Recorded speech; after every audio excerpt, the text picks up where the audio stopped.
One of my favorite chapters in the whole Bible is John 6, the story of Jesus feeding the 5,000 people in the crowd, or more, counting women and children, using only 5 loaves and 2 fish from a little boy who was there.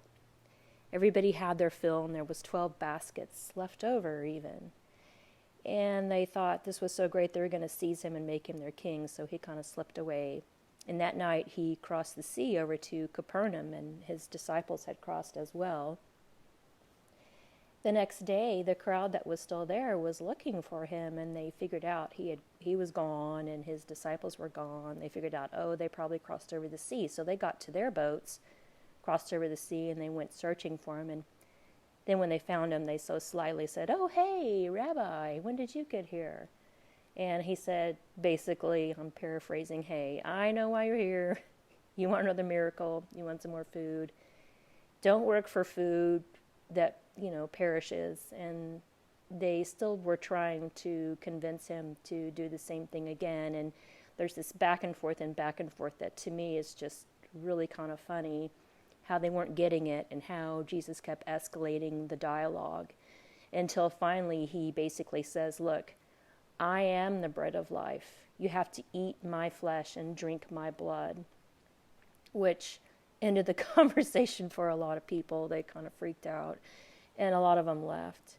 And here's my favorite part. Then when everybody was gone, and he turned to his disciples and he said, "Do you want to go away as well?"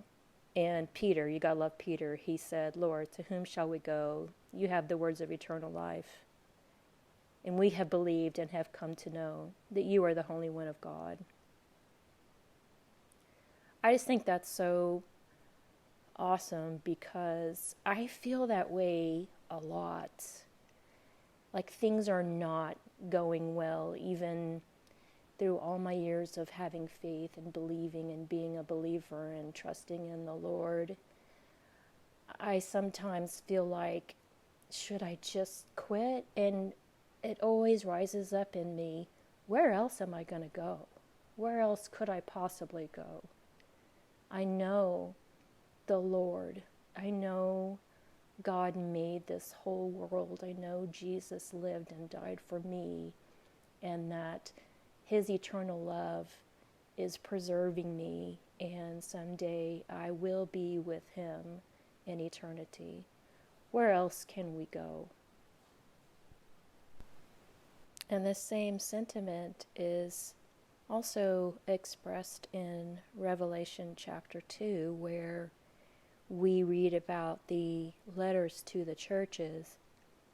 And there's a consistent theme in each of these letters, what they're doing that pleases the Lord and what he may be disappointed in. But each one ends with a promise that whoever overcomes, whoever is victorious, they get specific rewards. They won't see the second death, or they'll be given the morning star, or they'll be dressed in white, and their names will be in the book of life, and those kinds of rewards. And if you look that word up in the Greek about conquering and being victorious, one of the definitions, which I think applies to us, is that we just stay faithful till the end. We just keep believing and keep trusting till the end. He is our breath. He is our daily bread. And every day we stay desperately in need of him for our very lives.